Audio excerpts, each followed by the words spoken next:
All right, folks, brace yourselves. In a disturbing follow up to an equally disturbing story that we discussed yesterday, Donald Trump is still publicly ranting and raving about the 2020 election. But worse is a bombshell report from the New York Times revealing how Trump has put into power election deniers who are brainstorming ways for Trump to declare a state of emergency ahead of the next election to prevent Democrats from being certified the winners. But before we unpack all that, if you end up liking this video and you want to support the channel, please be sure to hit the like, subscribe, and alert bells before you go. All right, folks, this is truly a red alert moment. Please pay attention. All right, before we dive into the New York Times, this was Trump last night on Truth Social. He says, ask former President Barack Hussein Obama whether or not he really believes that in 2020, Joe Biden got 15 million more votes than he did in 2012. 65.9 versus 81 million. Additionally, ask him why is it that Joe Biden beat Obama in every single swing state with the black vote in 2020, even though black voters hate him, but in no other state. The 2020 election was an illegal scam/hoax that the people of our great country will never forget. Now, you'll recall that in a video we did yesterday, I talked about how Trump said that he's having FBI Director Kash Patel and Director of National Intelligence Tulsi Gabbard working on a way to prevent what happened in 2020 from ever happening again. Well, what happened in 2020? What happened in 2020 is that Trump and the Republicans lost and Democrats won. That's what Trump is trying to prevent from ever happening again as part of a full court press. We know how he's contacting Republican governors and Republican legislatures in red states to try to gerrymander his way into a majority in the 2026 midterms, which on the balance of probability, he's likely to lose, all else being equal. But it goes beyond that, folks. It goes way beyond that because Trump is objectively using the organs of executive power to try to shape future elections, to do to America what Viktor Orban did in Hungary, make it an illiberal democracy where we still have elections, but they are virtually unwinnable by the opposition party. It's a controlled opposition. I will also point out, too, that black voters don't hate Joe Biden. Black voters still prefer Joe Biden, for example, to Donald Trump. And black voters still preferred Kamala Harris to Donald Trump. So they don't hate the Democrats. They still, even now, prefer Democrats on average to Republicans. But with that fact check out of the way, let's dive into this very disturbing bombshell report. Trump empowers election deniers still fixated on 2020 grievances. Trump has placed proponents of his false claims into government jobs while dismantling systems built in to secure voting, raising fears that he aims to seize authority over elections ahead of next year's midterms. Let's take a look. Election officials from nearly all 50 states gathered on a call last month when Homeland Security Department's point person on election integrity, eager to hear how the woman filling a newly created Trump administration position might help safeguard the vote ahead of the next year's midterms. But many of them left alarmed. Rather than offering assurances that the federal government's election protection programs would continue uninterrupted, the new official, Heather Honey, instead used portions of the meeting to echo rhetoric that has infused right-wing election activist movements since Trump falsely claimed that his 2020 defeat was the result of a widespread fraud, according to 5 people with knowledge of the call. Honey, a leader in that movement until her appointment in August as Deputy Assistant Secretary for Election Integrity, complained that her department's cybersecurity experts tasked with combating misinformation about elections had, quote, strayed from their mission. The remark echoed a widespread view on the right that the agency had sought to silence supporters of Trump's fraud claims. Honey also repeatedly mentioned a report often cited by election conspiracists to support their claims that voting machines were rigged to favor Democrats, according to the people familiar with the call.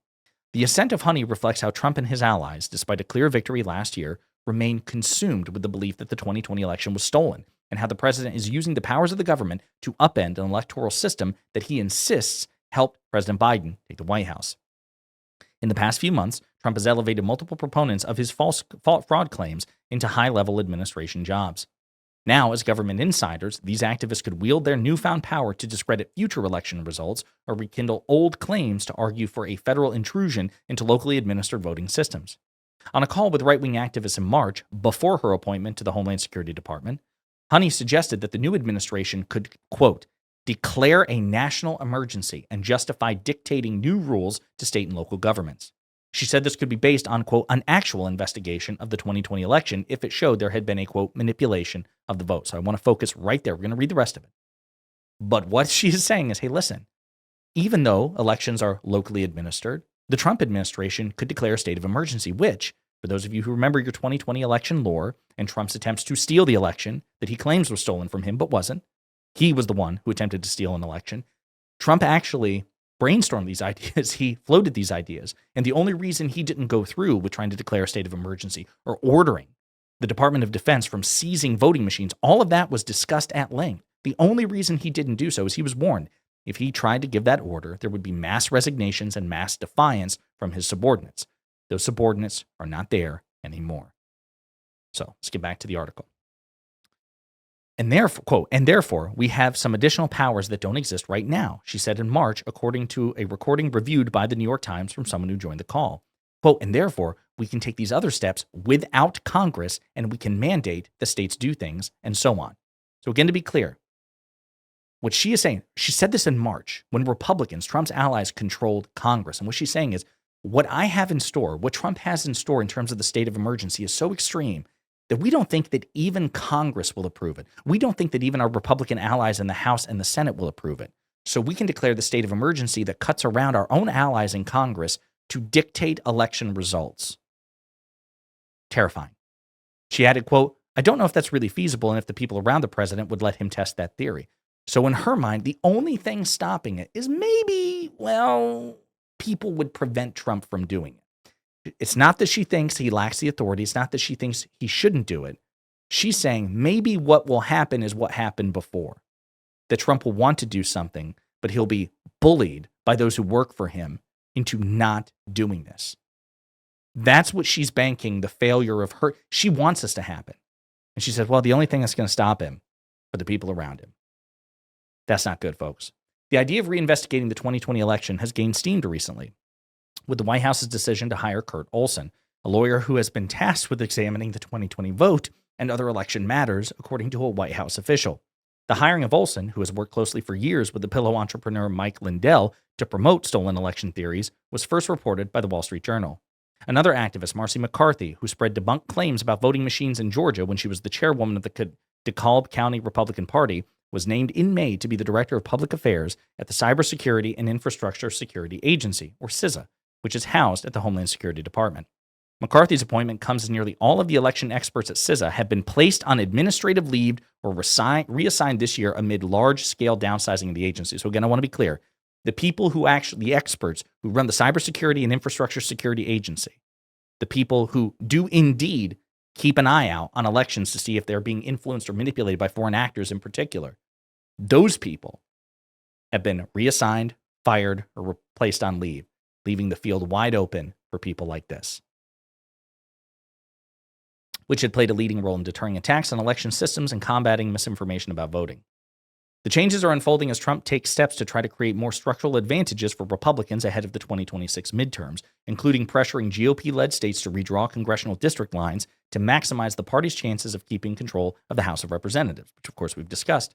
Now election officials who have spent years trying to debunk false claims about voting systems were tilted against Trump are assessing how to work with some of the most fervent proponents of those claims.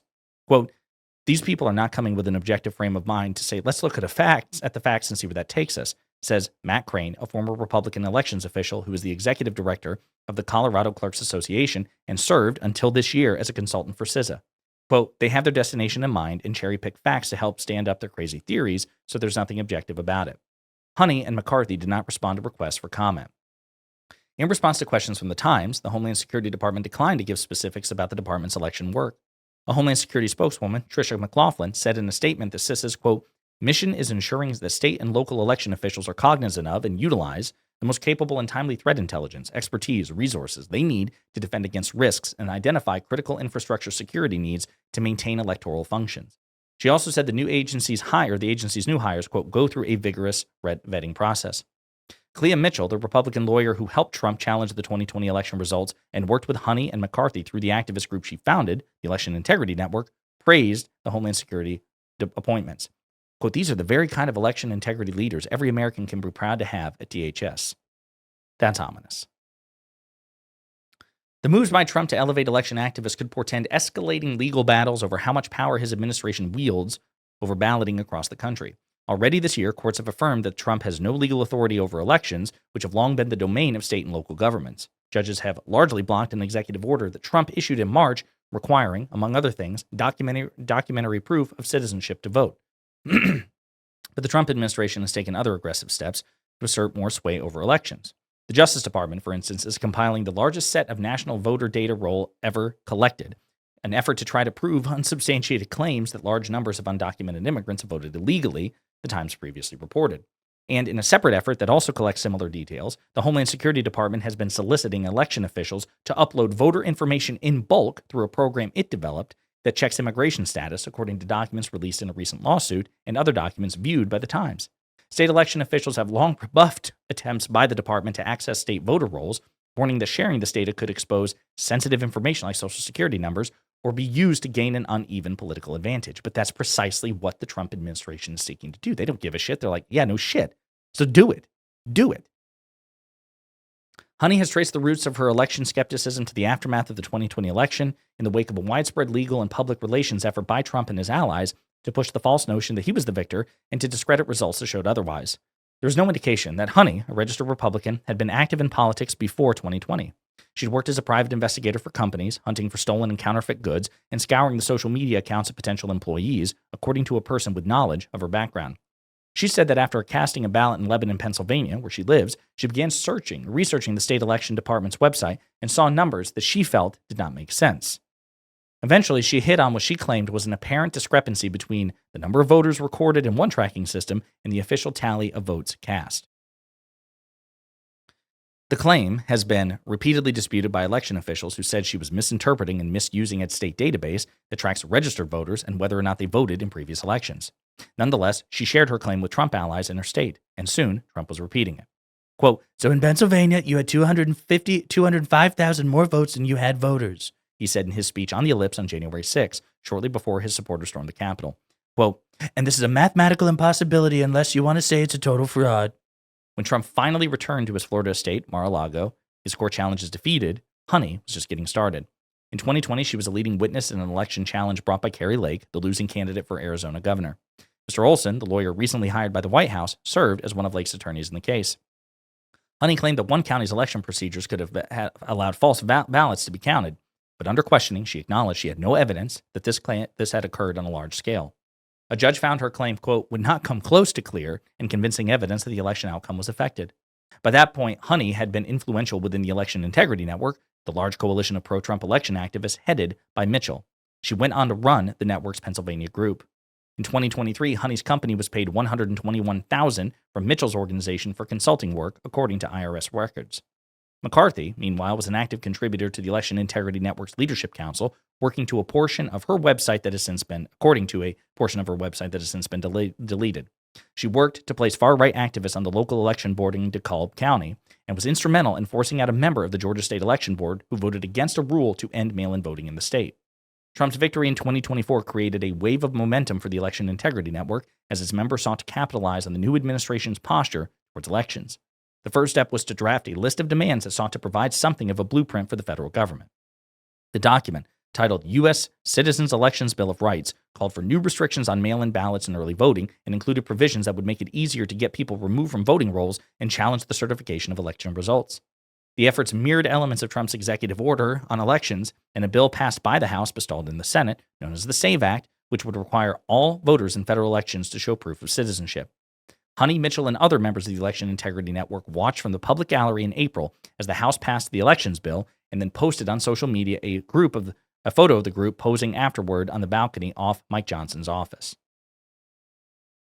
The meeting last month between Honey and election officials from all 50 states came as many election officials had begun to wonder whether the federal government would continue to be a reliable partner. Yeah, no shit. After hearing about the Trump administration's cuts to the cybersecurity agency, including the loss of around 25 staff members who had worked on election issues at the local and national levels, many were looking forward to hearing what the Homeland Security Department and Honey plan to focus on.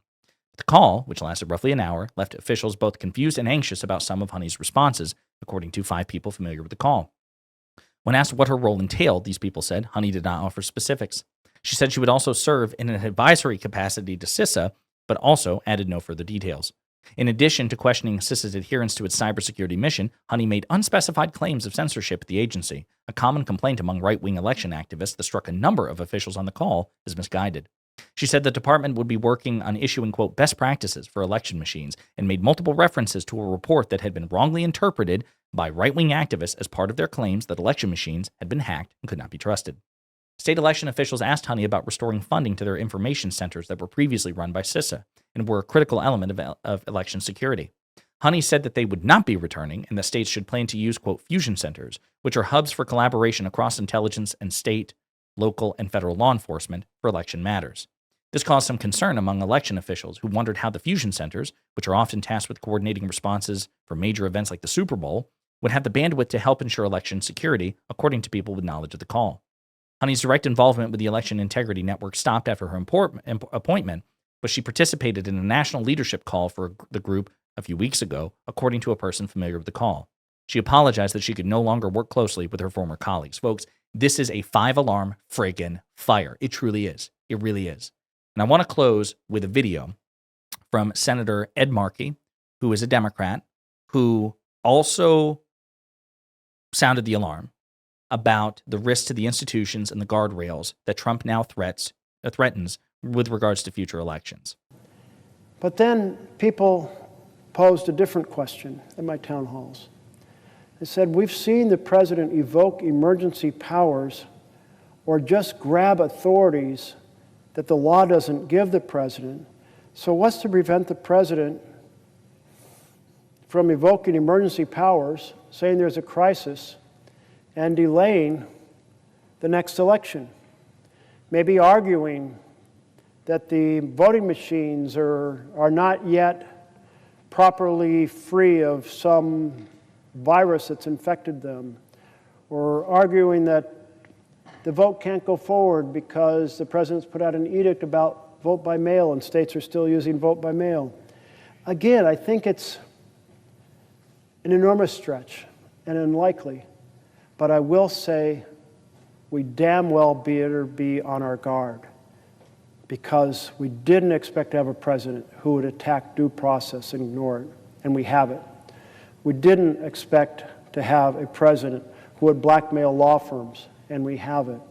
We didn't expect to have a president who would use licenses and merger power to try to control what networks put on TV, but we have it.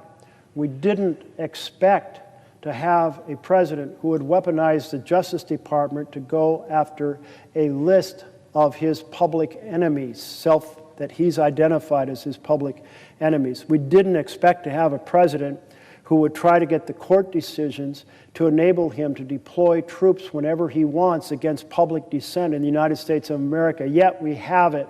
So I say to you, ring the alarm bells, because all of those things are worthy of ringing them loud and hard.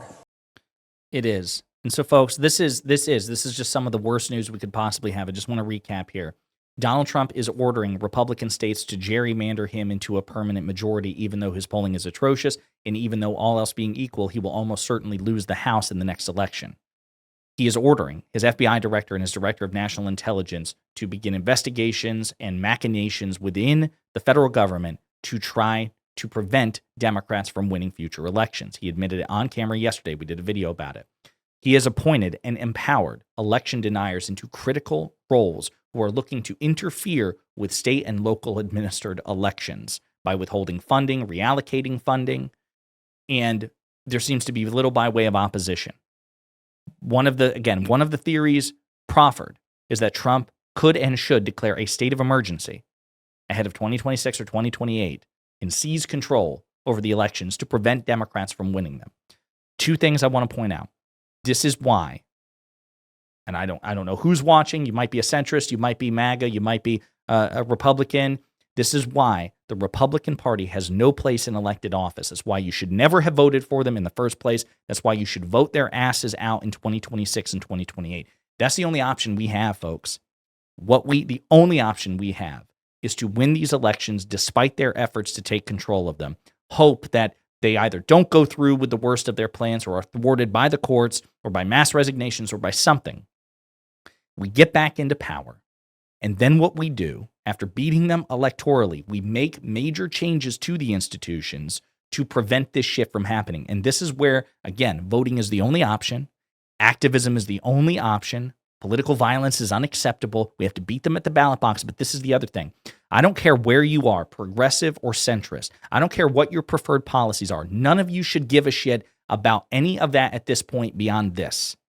As important as policy is, we have to have the actual framework of this country to enact the policies we care about. If we don't have a democracy, we can't achieve the policy results we want. So I don't care where you fall on the political spectrum. You should only be backing Democratic candidates, progressive or centrist, who are prepared to make major fucking changes if and when they get power. If you have a candidate who says, listen, elect me and I'm just going to keep going as things are going. I'm a progressive and my priorities are elsewhere, not about reinforcing democracy. I'm a centrist who doesn't really want to rock the boat. So yeah, we can keep the Supreme Court the way it is and keep things the way they are and just cross our fingers that if we lose the next election, they won't do what they're doing. If your preferred candidate, or if the candidate you're thinking about voting for isn't prepared to say, listen, you put me in power, you give Democrats back the power, and we are going to make massive, aggressive changes to these institutions to prevent this sort of illiberalism that we're seeing from Trump.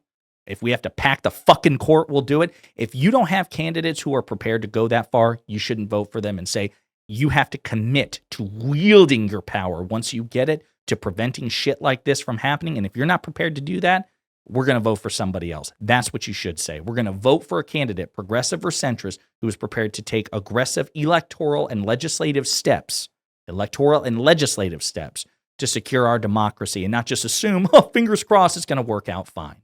In the meantime, let me know what you think in the comments.